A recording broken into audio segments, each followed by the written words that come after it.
8. Was that right? Yep, chapter 8. We'll finish that tonight, Lord willing.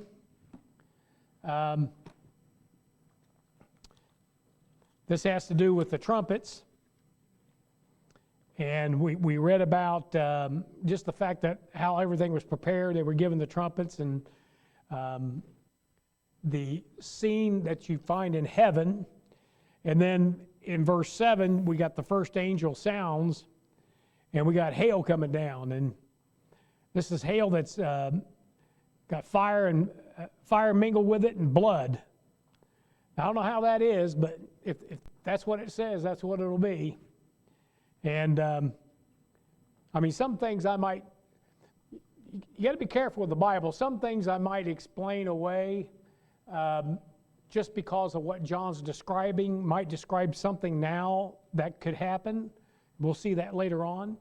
But a lot of times, you know, it's just supernatural. And you've always got to keep that on.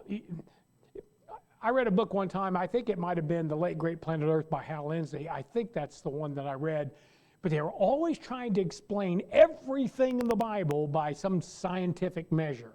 I'm like, you know, when God parted the Red Sea, you either believe he parted it. You say, well, it was an east wind. Well, it had to be an awful strong wind, because he literally pulled the molecules right out of the dirt to where they went across dry shod. It's a miracle no matter how you cut it. And you just have to accept that it could be supernatural. This hail could be supernatural in the fact that there's fire and blood with this thing. Other things you might be able to say, well, boy, that really looks like that, especially when it's not the Lord doing it, somebody else is doing it. You'll see when we get to it. But anyway, that was the first angel sound, was hail. Then in verse 8, where we pick it up,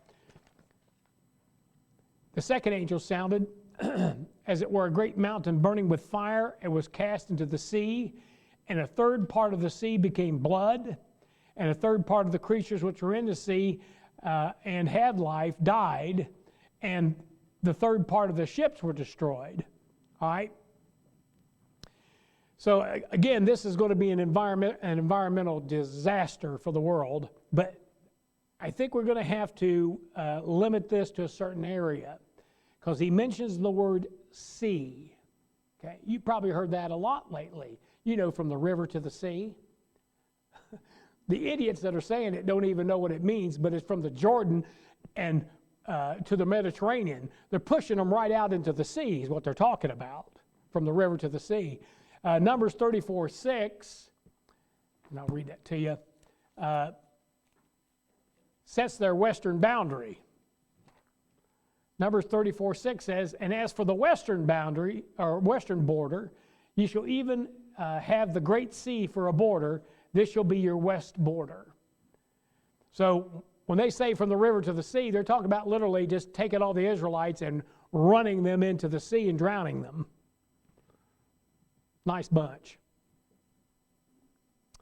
Of course, people chant things and they don't know what they mean. They don't know which river, and they certainly don't know which sea. They're just talking. But it looks like this sea we've got in this passage is the Mediterranean Sea.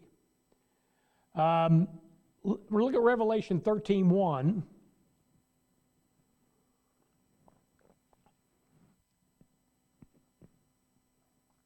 Now you say, well, isn't that peoples and multitude? No, well, that's waters.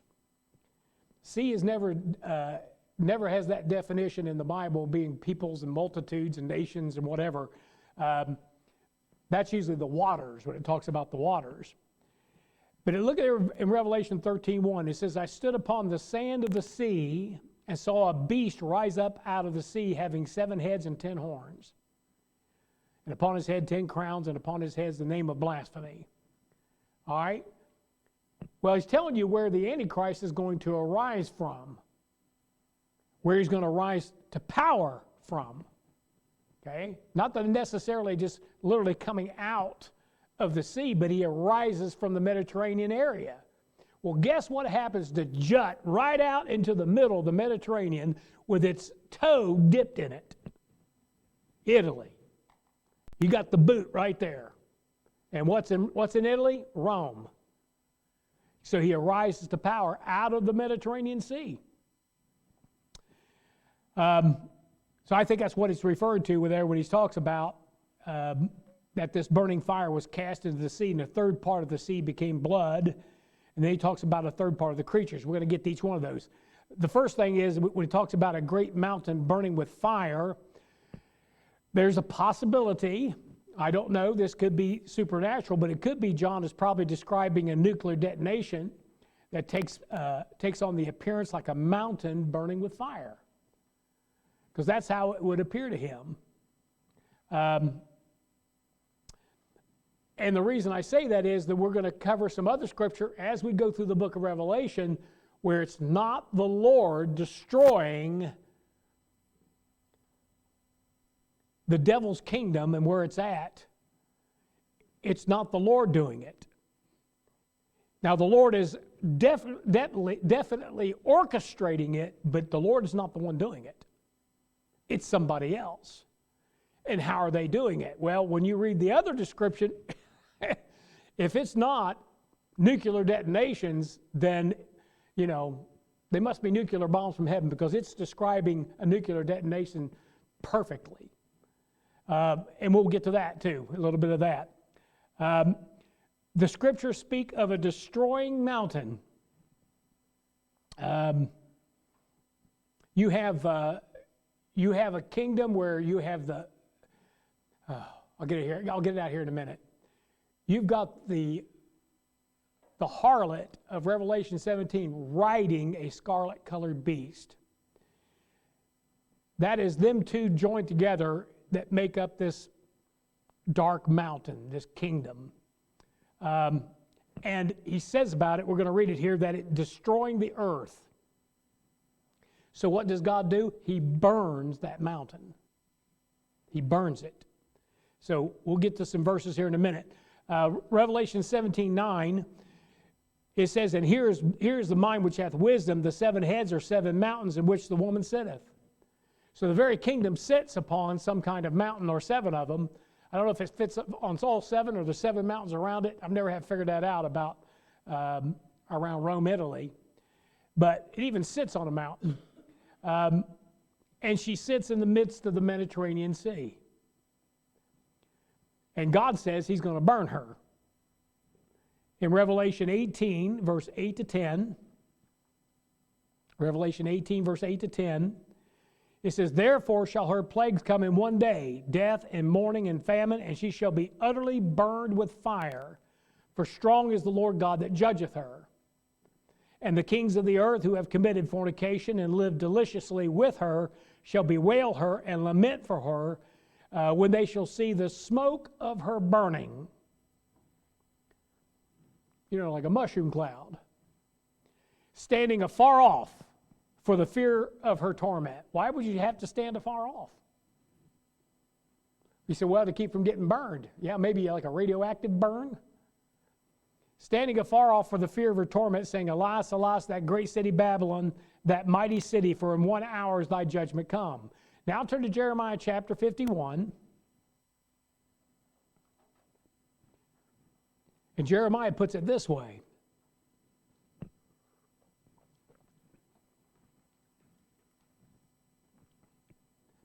Jeremiah 51, look at verse 24 and 25. He says, and I will render to Babylon and to all the inhabitants of Chaldea all their evil that they have done in Zion in your sight, saith the Lord. Behold, I am against thee, O destroying mountain, saith the Lord, which destroyest all the earth. Well, he's not talking about that old Babylon. That's got to be prophetical of one coming up, or one that's here. And I will stretch out my hand upon thee and roll thee down from the rocks and will make thee a what? A burnt mountain. The other thing is that Daniel chapter 2 establishes that a mountain can represent a kingdom. Because when Jesus comes back, he is cut from the mountain. He is the capstone of the mountain that rolls down and destroys a kingdom. Kingdoms, actually, plural.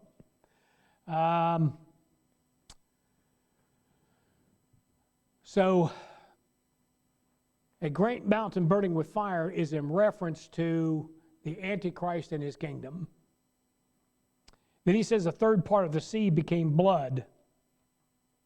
This is reminiscent of the plague that Moses brought against Egypt. Exodus chapter 7. Exodus chapter 7, verse 19 and 20. So is it, because you have to ask yourself, is this actual blood? Is this real blood, or is it something like blood? Well, we'll look at a verse in Revelation that looks like it's real blood. Exodus chapter 7, verse 19 to 20, and the Lord spake unto Moses, saying to Aaron, take thy rod, stretch out thine hand upon the waters of Egypt, upon their streams, upon their rivers, and upon their ponds, and upon all their pools of water, that they may become blood, and that there may be blood throughout all the land of Egypt, both in vessels of wood and in vessels of stone. That means the pitcher in the refrigerator. All of a sudden you look and it's got blood in it. I don't know if they had refrigerators. It wouldn't surprise me. They had all kinds of things in Egypt that, nobody really understood. I mean, they could even do electrical plating. They figured out how to do that. It says, and Moses and Aaron did so as the Lord commanded, and he lifted up the rod and smote the waters that were in the river, in the sight of Pharaoh, and in the sight of his servants. And all the waters that were in the river were turned to blood. Now the Nile is all fresh water. It all comes from Lake Victoria and further south in Africa and flows from south to north. And it only begins to get even close to salt when it gets close to the sea itself. But it's all fresh water, and it's turned to blood. And you can imagine the panic in people when all your fresh water, because that's all they got. I don't know if there any other water there they probably could desalinate now, but I don't know of any other water there that's fresh water other than the Nile. And they turned it to blood. Those who take the mark will feast on the blood of God's saints. And this is one of the reasons for this, turning it to blood. They're going to drink the blood of God's saints, so God gives them blood to drink on a worldwide basis. So what Moses and Elijah, or what Moses did, not Elijah, but what Moses did locally, just in Egypt, Moses is going to do it worldwide in the tribulation. Revelation 11:3, go ahead and turn there. We're going to look at two verses there. Revelation 11, verse 3.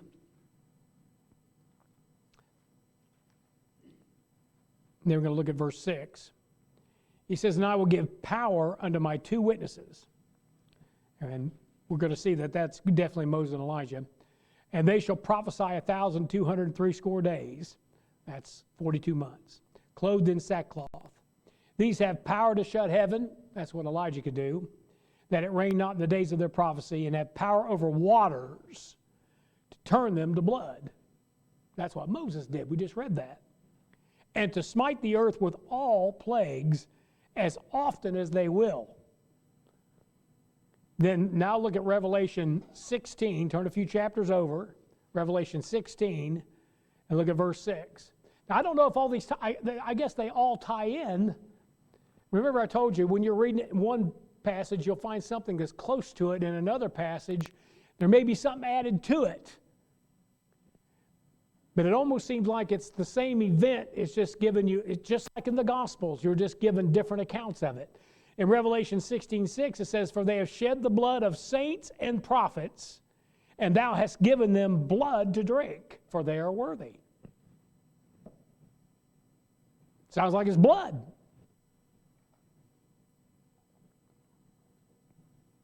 Now, as a result of turning a third of it to blood, a third part of the creatures die because of it.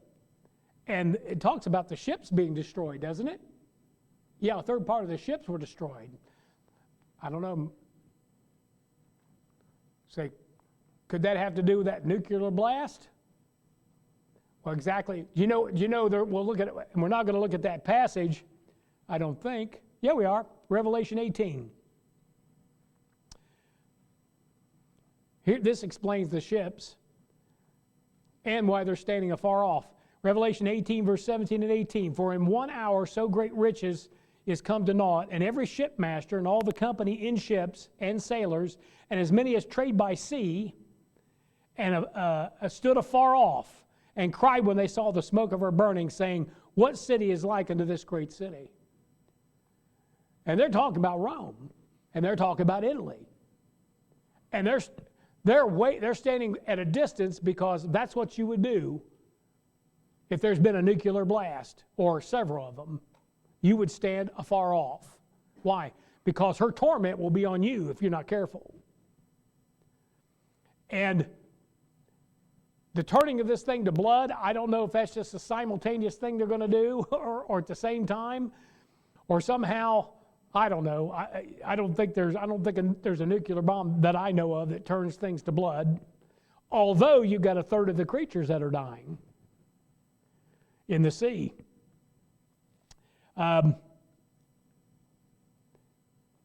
It says, and when they saw the smoke of her burning, saying, what city is like unto this great city? So you've got ships going in and out there. Now I'll tell you, this kind of tells me something too. And with the present world the way it is, you wouldn't believe it. But Europe is going to be the trade center of the world. Not China, not the United States, not Taiwan or any other place. It's going to be Europe. And specifically, it's going to be right there in Italy or in Rome. That's going to be the main hub, epicenter of trade. You say, how do I know that? Revelation 18 gives you the entire list of what they're trading in. Everything from gold and silver and woods, every kind of wood you can imagine, ivory, all kinds of things. And finally, he mentions there the souls of men. In Revelation chapter 18, God promised that he would destroy her. He tells you he's going to destroy her. And he really doesn't have to do anything because the Antichrist himself calls for Babylon's destruction. And we have talked about some of that in the past. There's a passage where Jesus says, if Satan be divided against Satan, how shall his kingdom stand? And that is, he doesn't want to be divided against himself. And the Bible talks about two different seats. His seat, which we know where that's at, same seat that an American Pope's sitting on right now. That's the seat of authority for his kingdom. And then there's a seat that belongs to God called the mercy seat.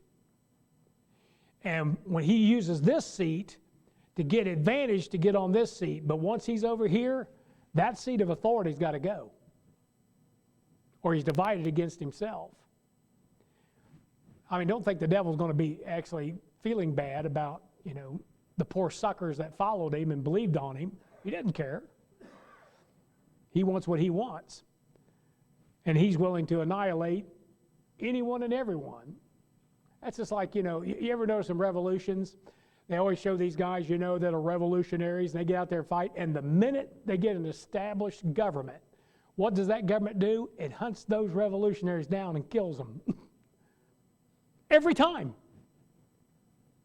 Why would you want to be a revolutionary if they're going to end up killing you? Because why? Because they don't want you to overthrow them. Anyway, look at verse 10. So we got that going on. Then in verse 10 it says, and the third angel sounded, and there fell a great star from heaven, burning as it were a lamp, and it fell upon a third part of the rivers, and upon the fountains of waters. And the name of the star is called Wormwood. And the third part of the waters became wormwood, and many men died of the waters because they were made bitter. So here,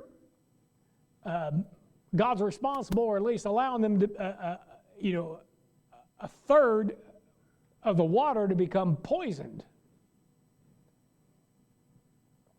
A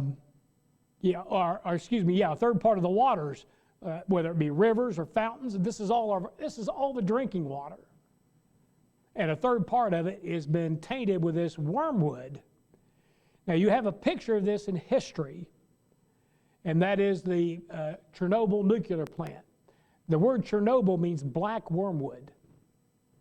That's what the name means. And when that nuclear reactor, and really it wasn't the reactor's fault, it was the operator's fault that reactor went critical.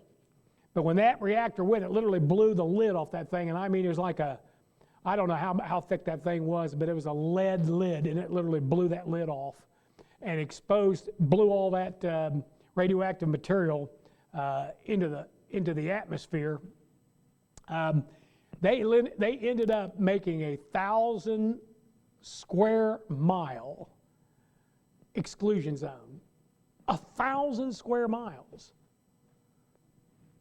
That's how, I mean, it's still like that. I mean, there's people that do live there, but they live there at their own risk. And actually, some of them are doing okay. They're doing quite well. But if you happen to have been there immediately and you were close to that, you got zapped so bad you weren't even going to live a week. When those firemen were up on that roof, they were trying to get all these carbon rods. That's what they used to control it with. They were blown out everywhere. And they had shovels, and they put on these lead vests, and they ran out there for 1 minute. 1 minute. That was their time frame. Go! And he would go and shovel as much into the pit as he could, and he'd come back in, and he was done. Give him extra pay. They all died. They all died. That's how strong this radioactive this stuff was. And nearly all of Europe received some fallout. I mean, the Soviets were denying it, and everybody was measuring it. Or eventually everybody measured it, but some measured it almost right away. And they denied it until they couldn't anymore, and then they fessed up. That thing over there still got problems. They call it the esophagus, the sarcophagus. Esophagus is this. It's acting like an esophagus because they can't keep the thing contained. They put cement, they encased it in cement. That's what they tried to do. I watched a video of that one time, and it was the most fascinating thing I've ever seen in my life. It shows these scientists, they're trying to find where where the reactor is. They don't know what happened to it. They know it burned through, so they go to the basement of practically this plant. And they're kind of just walking around, They got their little Geigers, and of course it's hot, but it's not kill you in a minute hot. And they're just kind of walking around, and all of a sudden they get to this corner, and all of a sudden that thing just goes, I mean, it's just screaming, and they turn around and run. So you know what they do? I mean, this high tech, man, high tech, they take a toy car, and they use this thing to drive this car with a detector and a camera, and they just use it to go around the corner and to see what they can see. And they found this thing, and they called it the elephant's foot. And what had happened was when that reactor melted down, what was insulating that whole thing had sand. They had sand in it. And when that thing finally went, man, that sand mixed with that reactor, and it turned to a beautiful molten glass elephant's foot, just as hot as it could possibly be. If you were standing like from here to the end of the wall, if you didn't have any protection, 1 minute, you're a dead man. Maybe less than that. So it just, it's still there, and it's still screaming. But they've got the whole plant, at least that reactor part, they got it encapsulated in cement, and they're saying it won't last. I mean, earthquake, bad news. So is this what it's talking about? Is it, and by the way, the three things were iodine-131. That was the immediate thing you had to worry about. That's the reason why they tell you have iodine tablets. I've got two bottles of iodine tablets. You say, why? Well, it's cheap. And who knows? I mean, Hiroshima, Nagasaki did happen, right? But the iodine is that if you don't take iodine tablets, you're going to absorb this iodine-131, and it's radioactive. And then you're going to have some really bad problems right away. Then you had cesium-137. That had a half-life of 30 years. That means after 30 years, half of it has depleted. Another 30 years, half of that's depleted. And then strontium-90, another radioactive element. Could be some nasty stuff. Anyway, look at Jeremiah 9:15.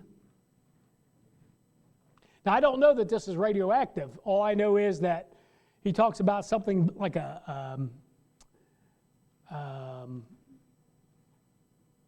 this fiery star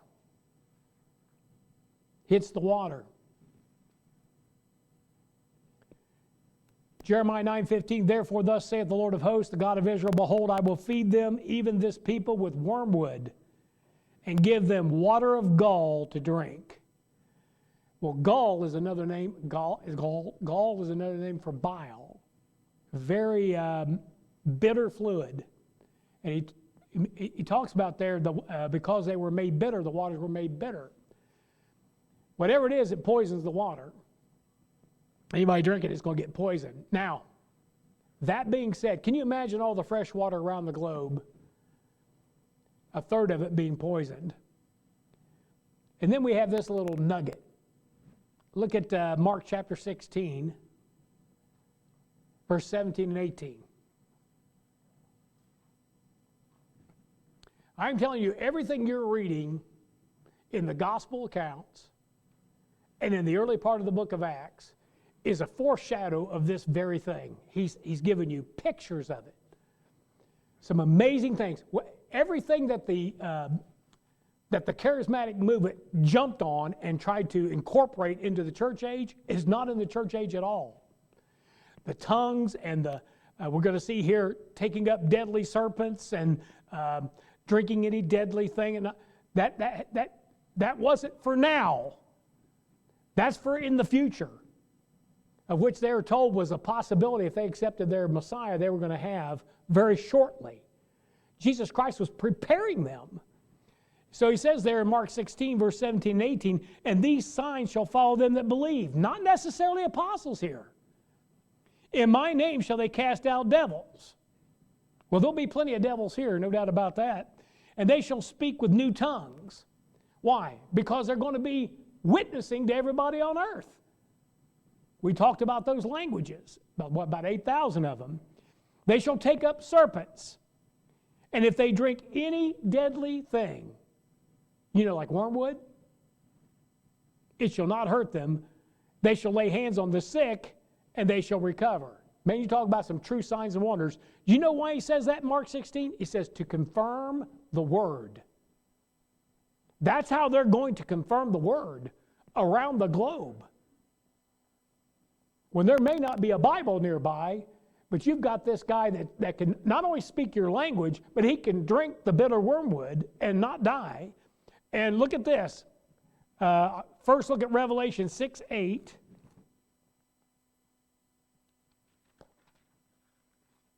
Revelation 6:8, because we already covered this. Then I went back and checked something. I went, yep. Revelation 6:8 says, and I looked, behold, a pale horse, his name sat upon him, death and hell followed him. Power was given to him over a fourth part of the earth to kill with the sword, and with hunger, and with death, and with what? The beast of the earth. Now turn to Acts 28. Acts 28, look at verse 3 to 6. Paul is among a people on some island. And he wants to witness to them. And when Paul gathered a bundle of sticks and laid them on the fire, there came a viper out of the heat and fastened on his hand. And when the barbarians saw the venomous what? Beast. We talk about the beast of the earth. Saw the venomous beast hang on his hand, they said among themselves, no doubt this man is a murderer, whom though he hath escaped the sea, yet vengeance suffereth not to live. And he shook off the beast into the fire and felt no harm. Howbeit they looked when he should have swollen or fallen down dead suddenly, but after they had looked a great while and saw no harm come to him, they changed their minds and said that he was a god. That just shows you the fickleness of the heathen. But you can kind of see that you've got the same thing going on as a picture of what's to come.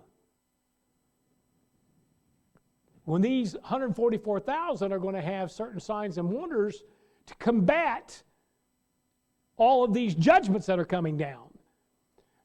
I mean, we already talked about Philip and the fact that Philip is literally transported to someone who is an Ethiopian. And now Paul's on an island with, a bunch of pagan folk, and he ends up winning some of them to the Lord. I think the chief of the island gets saved because of Paul. Just magnify all that, and that's what's going to be in the tribulation when these 144,000 are sent out. And it doesn't matter that these judgments are falling. God is going to, He's going to empower these men to do exploits. They're going to do extraordinary things in winning people to God.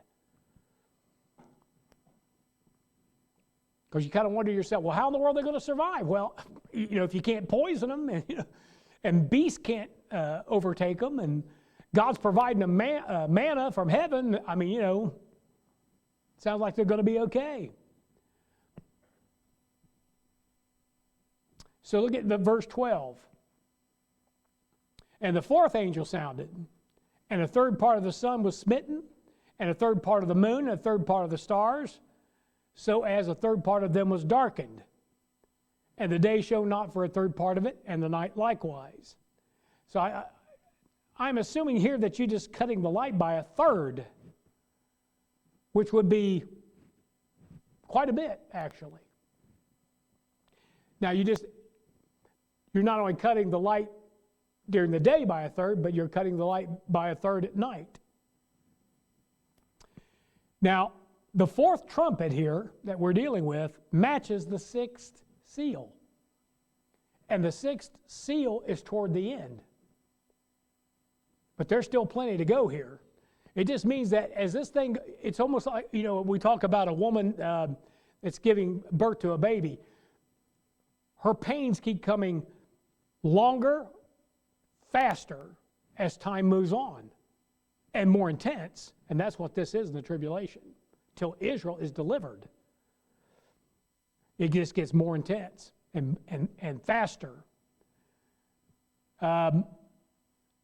Revelation 6:12 says, I behold when he had opened the sixth seal, and lo, there was a great earthquake, and the sun became black as sackcloth of hair, and the moon became as blood. We've already talked about that. How many of you saw the strawberry moon? I didn't. I saw it on TV, which was good enough. Do you know what intensified that strawberry moon? The smoke from Canada. Made it a deeper red, made it almost a little bit darker, so it really shone, which kind of proves the point here, that something happens that causes the sun to become black as sackcloth of hair and moon become as blood. It starts blocking out the light. Look at Revelation 9:2. I don't know if all these are connected, but they seem to be. Revelation 9:2. And this kind of goes along with the fact that there's a great earthquake in the sixth seal. Revelation 9:2, and he opened the bottomless pit. How'd he open it? Maybe with an earthquake. And there arose a smoke out of the pit. We're talking smoke straight from hell. And I know what that smoke's going to look like because I've seen it before. I've seen Jacques Cousteau or whoever, I believe it was Jacques the first, went down to the Mariana Trench, I think, and he found all these what they call smokers. And these were vents coming up from the seabed, and the blackest smoke you've ever seen coming out of those things. And it was sulfur, it was laden with sulfur, and it allowed these certain tube worms to literally exist off that sulfur. And there were so many weird-looking creatures down there, man. It was like a different world. But when I saw them smokers, and I mean, it was just bubbling up, but it was just black as soot coming out of there. He's going to open up a lot larger vent than that. And it says that smoke's going to roll out. Look what it says. It says, and there arose a smoke out of the pit as the smoke of a great furnace, and the sun and the air were darkened by reason of the smoke of the pit. You see how all these they're kind of joining together? The other thing is that, remember, we mentioned also a nuclear, maybe a nuclear explosion or detonation on the Antichrist kingdom. That in itself would create dust clouds that could help block out the sun, moon, and stars. Could be a combination of things here, I don't know. But all those things go together. They seem to go together. And that's the only problem I've ever had with the book of Revelation is it's not hard to understand. It's hard to believe. And the other thing is it's hard to place everything of when it's going to happen. I mean, I still have trouble in the Gospels. Terrible trouble. Because some things are out of sync. They're not in order. And because they're not in order, they're there for a different reason. But I get messed up on what happens first. What did this happen before this happened, or did this happen before that happened? If you read the Gospel of John, you got a whole different set of things going on that he talks about, and you're wondering, okay, well, when did that happen? And some of it's easy, but some of it's not. And I think that's the same way with the book of Revelation. We're going to be able to talk about these things, we're going to be able to discuss these things, but we really don't know exactly how they unfold in order. And my guess is that, as they're reading it, they go, yep, that one's happening right now. It's going to be like they're reading the newspaper. Except they got a copy of it before it even happened. Okay, verse 13. And I beheld and heard an angel flying through the midst of heaven, saying with a loud voice, Woe, woe, woe to the inhabitants of the earth, by reason of the other voices of the trumpet of the three angels, which are yet to sound. So, with only 4 trumpets having taken place, there are 3 more, and he says about those 3, they are woe, woe, woe. Chapter 8 can only be described as an ecological nightmare for the planet, yet 3 more angels are yet to sound, and the only description for their judgment is woe. We use this sound when we want something to stop, but it won't. Whoa, whoa! Yeah, right. I know it's spelled differently. How can it get worse? Well, let me tell you. What follows is monsters, war on an unprecedented scale, and the second advent of Jesus Christ. Those are what those 3 woes entail. So it's going to get exponentially worse. I mean, they think they've had it rough. First of all, bad enough when you don't have any water to drink. Probably don't have much food to eat unless you're eating the saints, which they will be. There's all kinds of things out to kill you. There's war. At least there's some that's going on. There might be some peace that the Antichrist brings in. But you've got all these things that are against you. You're starving to death because there's a 3.5-year drought and you can't grow anything. And then all of a sudden monsters show up on the earth. Something comes out of that pit that's after you. And it's trying to torment you, not even trying to kill you. And then after that, there's a war of unprecedented scale. And then after that, there's the second advent of Jesus Christ, and boy, is he ever mad. It gets exponentially worse for the inhabitants of the earth. That's what they got to look forward to. When the preacher gets up and says, what's coming is tribulation, you don't want to be here. I mean, that's for sure. Any unsaved sinner got any sense, he'll get saved now. Because what's coming, man, you don't want to be here. It's going to be bad news.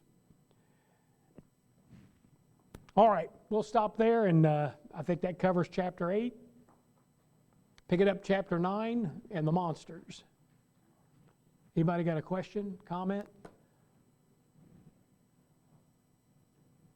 Maybe explain something that I can't explain? I believe it all happened just like it says. Okay, anybody?